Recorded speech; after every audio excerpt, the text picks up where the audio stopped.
Uma boa noite a todos, irmãos, chegando aqui hoje para a meditação de uma parábola especial, né? Para você que está me assistindo aí, quem sabe em outro horário, seja um bom dia, seja uma boa tarde, enfim, mas que a paz do Senhor Jesus Cristo esteja em cada coração. E hoje nós vamos meditar aqui no texto do Evangelho de Mateus, capítulo 13, do versículo 44 ao versículo 50, onde nós vamos meditar aqui nas parábolas, né? A parábola do tesouro escondido, da pérola e também da rede. Mas antes de nós meditarmos, nós vamos orar. Então convido você a esse momento de oração. Feche seus olhos. Querido e amado Pai, nós entramos em oração em Tua presença e te agradecemos, Deus, muito obrigado por este momento, pelo privilégio de estarmos aqui online neste momento e também por esta mensagem que ficará gravada e outras pessoas em algum outro momento estarão também recebendo este alimento espiritual, estarão se fortalecendo no Senhor. E sejam assim todos, Deus, alcançados através da palavra santa, do santo evangelho, em nome de Jesus, e tudo para a tua glória, para o teu louvor. Desde já, Senhor, eu consagro a ti esta mensagem, Deus, este momento de comunhão, e seja, Pai, com o propósito de alcançar vidas, almas para o teu reino, em o nome de Jesus Cristo. Amém e graças a Deus. Amém, meus queridos. Então, vamos aqui para a meditação. Mateus capítulo 13, versículo 44. Preste atenção, diz assim, ó. Também o reino dos céus é semelhante a um tesouro escondido num campo, que um homem achou e escondeu, e pelo gozo dele vai, vende tudo quanto tem e compra aquele campo. Olha só. Então, o primeiro passo aqui, o primeiro momento da parábola, ele fala de um homem que encontrou um tesouro num campo, né? E o que ele fez? Ele deixou lá escondidinho, e certamente esse tesouro precisaria ser garimpado, esse tesouro precisaria ser, vamos dizer assim, explorado, né? Porque o que ele fez? Ele foi de uma forma justa, né? Ele poderia simplesmente ter pegado, encontrei esse tesouro, mas o campo não é meu. Então nós temos que fazer as coisas certas. E o que ele fez? A Bíblia diz que ele vendeu o que ele tinha. E ele investiu tudo lá naquele campo. E então ele pôde ter posse daquele tesouro. O que ele fez? Ele abriu mão de tudo aquilo que ele tinha, né? De tudo aquilo que ele julgava ser importante.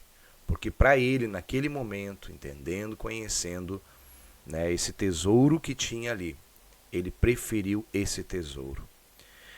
O apóstolo Paulo, em algum momento da vida dele, ele disse, olha, ele tinha muito conhecimento, ele tinha muito estudo, ele tinha, sabe assim, uma experiência dentro da religião. E o que ele disse? Eu considero isso tudo como esterco, visto o evangelho que me foi revelado. Olha a profundidade disso que Paulo fala. Então, quando ele encontrou o evangelho, quando ele encontrou a Cristo, e na verdade foi no caminho de Damasco, né, quando ele estava indo para perseguir os cristãos, Jesus se revela a ele. E olha que coisa maravilhosa, né? Foi a transformação dele. Então ele abriu mão de tudo aquilo que ele tinha, da posição dentro da religião. Ele abriu mão do status, ele abriu mão de, vamos dizer assim, de provisão que ele poderia ter, né? De reconhecimento financeiro até mesmo, para obter o evangelho.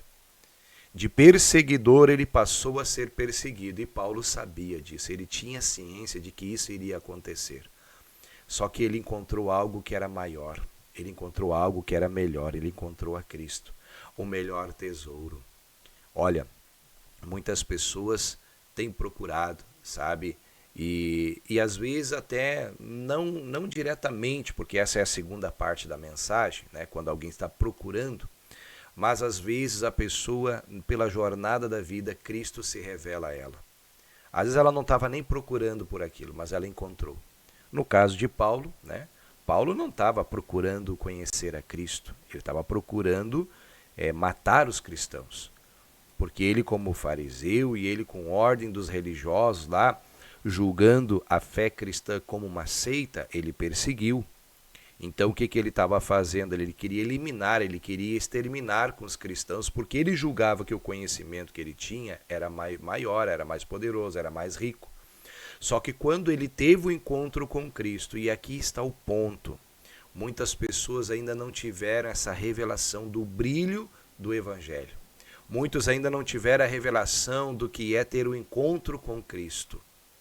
Já ouviram falar, quem sabe, mas ter o encontro pessoal particular, como este homem que Jesus aqui lhe fala. Este homem encontrou um tesouro naquele campo. Ele achou. E quando ele achou, o que ele fez? Ele abriu mão de tudo aquilo que ele tinha. Ele disse, é esse tesouro que eu quero. Meus irmãos, o Evangelho é assim. Quando a pessoa ela realmente tem um encontro com Cristo, e às vezes, aparentemente, pode até ser um encontro acidental. Não estava procurando, mas achei. E glória a Deus por isso. Na verdade, Deus ele tem prioridade de salvar todo homem. E esse é o plano de Deus. Foi para isso que Jesus Cristo veio. Ele veio morrer na cruz para que todo aquele que ainda não é salvo, seja alcançado. Então, quando ele encontra, ou quando a pessoa encontra Cristo, a obra de Deus ela é perfeita. Mas aí é onde cabe a pessoa, ela abrir mão, às vezes, daquele conhecimento religioso, às vezes de uma estabilidade, de uma vida, né, que a pessoa investiu em algo e ela encontrou agora aquilo que é mais valioso, aquilo que é mais importante. Então ela vende tudo que ela tem e ela procura seguir a Cristo. A vida cristã, meus irmãos, é uma vida de renúncia. Então, para nós andarmos com Cristo, para andarmos no plano da salvação, nós vamos ter que renunciar a algo. Nós vamos ter que abrir mão de algo. Não adianta. Ninguém me convence que encontrou a Cristo e continuou do mesmo jeito. Não, há uma conversão, há uma mudança. O apóstolo Paulo, ele escreve na carta aos Coríntios, ele diz que tudo se faz novo. A pessoa se torna uma nova criatura. Então a pessoa ela vai ter que renunciar a algo. E essa renúncia é isso que Jesus estava falando aqui. Quando aquele homem vendeu tudo que ele tinha, ele abriu mão de tudo aquilo que ele tinha para ter aquele campo. Porque para ele aquele campo era mais rico, era mais importante do que toda a riqueza que ele possuía. Então muitas vezes a pessoa tem até uma posição, tem um status. Às vezes, através do Evangelho, a pessoa descobre que a vida dela é uma vida de erro e ela precisa abrir mão de algo errado para viver aquilo que é justo, aquilo que é reto, aquilo que é verdadeiro. Então ela vai ter que abrir mão, vai lhe custar algo. Não sei se você está me entendendo, mas esse é o ponto.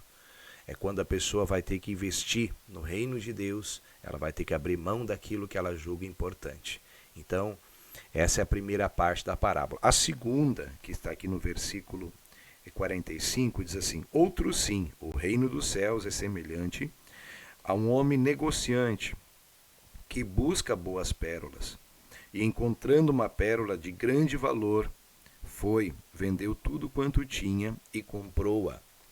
Então, diferente do primeiro que ocasionalmente achou um tesouro no campo, este aqui não, esse aqui era alguém que estava buscando.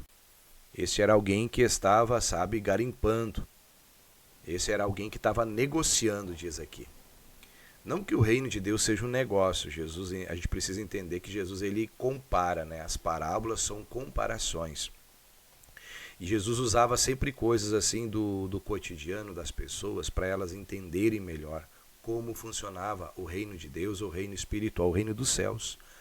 Então Jesus aqui na segunda parte dessa mensagem, ele diz que como uma pessoa que está buscando por algo na sua vida. E quantas pessoas que estão buscando? Quantas pessoas que estão buscando, por um reconhecimento, por um sucesso, por uma bênção, por algo, e estão batendo em tantas portas. Estão buscando na religião, estão buscando, na feitiçaria, estão buscando às vezes na bruxaria, estão buscando às vezes nas coisas do ocultismo, Estão buscando às vezes nos prazeres deste mundo, nas coisas erradas, nos pecados. Elas querem satisfazer a sua alma, elas querem aquilo que é, para elas, né, a maior pérola, aquilo que é de mais valor. Então a pessoa está buscando pela felicidade, ela está buscando pela paz, de ter vamos dizer assim, uma vida estruturada, de ter um porto seguro, de ter uma estabilidade. E o que acontece? Esse homem, nas viagens dele, nos negócios dele, ele encontrou algo que ele olhou e essa é a melhor de todas. Essa eu preciso ter. Então ele abre mão, aí entra aquela parte igual da primeira parábola, né? Ele abre mão de tudo aquilo que ele tem, ele vende para ter aquela. Então a pessoa, quando ela se encontra com Cristo, né, quando ela tem um encontro verdadeiro, ela sabe e ela faz de tudo. Eu já ouvi diversos testemunhos de pessoas que praticavam, às vezes até obras de magia, de bruxaria, coisas nesse sentido, e que lá havia então a manifestação dos espíritos, né? E que as pessoas julgavam aquilo ser forte, ser poderoso. Mas quando tiveram uma experiência com Cristo, não faz muito eu assisti um testemunho de uma jovem que ela praticava feitiçaria para destruir casamentos. E quando ela um dia foi procurada por uma pessoa, uma mulher, né, porque essa mulher queria o marido de outra mulher lá e tal. Ele era casado. Então ela procurou fazer ali obras de feitiço para desmanchar aquele casamento, né? Então para que aquela mulher fosse mulher daquele homem. Só que no meio de tudo isso, o que aconteceu? A esposa daquele homem, ela era cristã. Ela era de Jesus. Como fala no popular, era crente, né? E ali o feitiço não funcionou. Então o que ela fez? Opa, tem alguém que é mais poderoso do que esse Deus que eu sirvo? Tem alguém que é mais forte do que esse Deus que eu sirvo? Então eu quero esse Deus. Então olha como acontece. Quando alguém, né, está ali, sabe, e encontra algo maior, ela está buscando. Já ouvi testemunhos de pessoas que estavam no mundo, né, das coisas erradas, buscando a felicidade, buscando a paz. Porque, na verdade, todo ser humano que quer, na verdade, é a paz, né? É o que os homens buscam, as mulheres buscam, as pessoas buscam. E às vezes a pessoa pensa que aquilo está no dinheiro. E quando ela encontra o Evangelho, ela descobre que o Evangelho é mais valioso do que qualquer dinheiro que a pessoa possui. E qualquer outra coisa que a pessoa, né? Às vezes ela é uma pessoa famosa. Já ouvi testemunhos de pessoas famosas também que se converteram a Cristo, que consideraram o Evangelho, consideraram Cristo maior, mais importante do que aquilo que estavam fazendo. E alguns, inclusive, abriram mão do seu sucesso, vamos falar assim, aqui neste mundo, para servir a Cristo. Alguns, inclusive, se tornaram pregadores pelo chamado que Deus deu, enfim. Então a pessoa encontrou aquilo de maior valor. Eu não estou dizendo aqui que toda pessoa que se converte tem que largar as coisas e o trabalho e se tornar um pregador. Não, não é isso. Eu estou comentando exemplos de pessoas que tiveram essa revelação e que tinham chamado para isso. Porque é uma coisa também muito delicada dizer que todo mundo tem um chamado para pregar. Nem todo mundo foi chamado para pregar. O Senhor distribuiu os dons e Deus deu talento para pessoas, mas para que a igreja fosse completa, né? Então, se você sente o chamado de Deus, você precisa ter a confirmação de Deus. Não vai atrás só porque alguém te falou, você tem o chamado. Você tem que ter a confirmação de Deus, se realmente você tem ou não tem aquele chamado, porque isso depende, precisa vir de Deus. Amém? Mas aqui estamos falando do conhecimento, estamos falando do Evangelho, de encontrar a Cristo. Quando a pessoa se converte, quando ela descobre o reino de Deus. É isso que está falando, porque aqui o Senhor ele começa falando. Também o reino dos céus é semelhante a isso. Amém? E por fim, depois a terceira parte da parábola, no versículo 47, diz assim, igualmente o reino dos céus é semelhante a uma rede lançada ao mar, e que apanha, preste atenção nisso aqui, toda quantidade de peixes. E estando cheia, a puxam para a praia, e assentando-se, apanham para os cestos os bons, os ruins, porém, lançam fora. Aí o versículo 49. Assim será na consumação dos séculos, virão os anjos e separarão os maus dentre os justos, e lançá-los-ão na fornalha de fogo, ali haverá pranto e ranger de dentes. Preste atenção nesse detalhe da mensagem, meus irmãos. Isso que é muito importante para nós, porque muitas pessoas não têm a noção, né? Muitas pessoas não têm o entendimento e acham às vezes porque eu estou com Cristo, eu estou no Evangelho, está tudo bem. A pessoa tem que ver que tipo de peixe que ela vai se tornar. Porque Cristo aqui está falando que quando a rede é lançada, apanham-se toda a quantidade de peixes. É por isso que a palavra de Deus diz que nem todo que me diz Senhor, Senhor, herdará o reino dos céus. Você já entendeu isso? Nem todo aquele que está na igreja, de fato, vai estar na eternidade com o Senhor lá no céu. Ela está dentro da rede. Ela é uma alma que foi pescada. E isso é tão lindo assim, essa parábola, porque Jesus ele fala, e ali junto com ele tinham pescadores. Tinham homens que tinham este dom, sabiam bem dessa prática, né? Pedro mesmo quando foi chamado, você lembra a chamada de Pedro? O Senhor disse para ele, a partir de hoje você será pescador de homens, de almas, como tem algumas traduções que falam um pouquinho diferente. Então o que é que aconteceu? Pedro, ele abriu mão da sua profissão para se tornar ali um pregador do reino. Só que Pedro ele também tinha ciência que quando se lançava a rede, nem todos os peixes eram peixes que, vamos dizer assim, seriam aproveitados. Então, nós precisamos cuidar.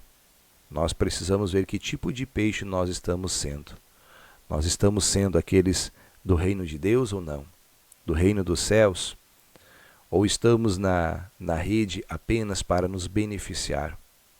Ou nós estamos sendo resgatados deste mundo podre? Ou estamos sendo salvos dessa destruição que está virada neste mundo? Tem muitas pessoas que vão apenas na onda, vamos dizer assim. Nós estamos vivendo uma época que parece que é status, ser crente, ser cristão. Tem até assim uma posição por causa disso. Mas esquece que a vida cristã é uma vida de renúncia. Diariamente nós precisamos renunciar a nós mesmos, seguir a Cristo, carregar a nossa cruz. É isso que é o Evangelho. Que é uma luta, uma batalha espiritual contra o reino das trevas. Que nós precisamos viver com Cristo dia e noite. Em todo momento estarmos alinhados com o Senhor e a sua palavra. E estarmos vigilantes para não cair nas tentações do inimigo. Então, estar dentro de uma igreja não quer dizer que a pessoa é salva. Isso vai depender de cada um. E aí cada um precisa se examinar. A pessoa precisa, se ainda você não é do reino dos céus, dá tempo, porque enquanto há vida há esperança. Se há alguma coisa que você precisa se arrepender e mudar, faça isso o mais rápido possível. Nós não sabemos do dia de amanhã. Na verdade, nós só podemos, existe uma estimativa, que nós só podemos considerar 2 segundos à frente. É verdade, que o que vai acontecer depois dos 2 segundos nós não sabemos mais. Então a vida ela é incerta. Com Cristo é certeza de vitória, porque mesmo que a pessoa venha a partir, ela está com Cristo, mas aí que está a questão. Tem gente que hoje não pode partir ainda porque ainda não está salva. Então precisa de uma renúncia, precisa de uma mudança, precisa de uma transformação. Então vai chegar o dia da separação. Entenda isso. O dia que os peixes bons serão aproveitados e os maus serão lançados, como diz aqui, no lugar que vai ter ranger de dentes, vai ter choro, vai ser o inferno. E isso é muito sério, meus irmãos. Porque o Evangelho ele é precioso, ele é muito lindo, mas ele é sério. E é importante isso. Nós temos que considerar esta seriedade de andar com Cristo. Amém, meus irmãos? Então, queria que você orasse sobre isso, do que Deus falou ao teu coração. Você sabe que muitas vezes quando nós estamos assim meditando num texto, enquanto que o pregador, o pastor, a pastora, ou enfim, quem está pregando, a pessoa que está ouvindo, Deus está falando mais alguma coisa ao coração dela. Então é isso que você precisa absorver. Essa parte da mensagem, quem sabe eu não comentei, você está absorvendo. Então ali Deus está confirmando algo no teu coração. E ali onde você precisa reter. O apóstolo Paulo diz assim, examina tudo, retém aquilo que é bom, aquilo que é importante. Aí você vai julgar por você mesmo o que é bom para você, o que é importante para você, em nome de Jesus Cristo. Amém, meus irmãos? Então que Deus venha abençoar muito a sua vida e ande com Cristo. E olha, quem ainda não se decidiu, se decida hoje por Cristo. Amanhã pode ser tarde. Então hoje é o tempo, esse é o momento, esta é a hora, esta é a oportunidade. E você que está me ouvindo, você está ouvindo o Evangelho, que é isso. É simples, mas ele é precioso, é verdadeiro e é a coisa de maior valor que você pode encontrar nesta vida. Encontrou a Cristo? Não larga, não negocia por nada. É Cristo na veia, no coração, em nome de Jesus. Amém? Vamos orar, meus queridos. Feche seus olhos. Querido e amado Deus, mais uma vez nós oramos ao Senhor e agradecemos, meu Pai. Obrigado por esta mensagem e pela Tua palavra, Pai, que fique em nossos corações, daquilo que o Senhor tem revelado a cada um que está ouvindo esta mensagem, e assim sejam edificados, ó Pai. Encontramos o tesouro, encontramos a pérola de maior valor e somos o peixe salvos na rede para o Senhor, para o Seu reino. Deus, que o Teu poder se manifeste na vida de todos que aqui estão. Pai, aquele que ainda até então não tinha se decidido por Cristo, hoje venha se decidir. Abra mão do conhecimento religioso, de uma vida de erro, seja o que for, mas entregando tudo nas mãos de Deus e confiando nele, que é o maior tesouro, que é o maior bem que nós podemos possuir. Em nome de Jesus eu oro e abençoo a todos com a Tua graça, com o Teu poder, com a Tua unção, em nome de Jesus. Amém. Amém, meus irmãos. Olha, desejo do meu coração que esta palavra fique firme em cada coração, em cada vida, em nome de Jesus.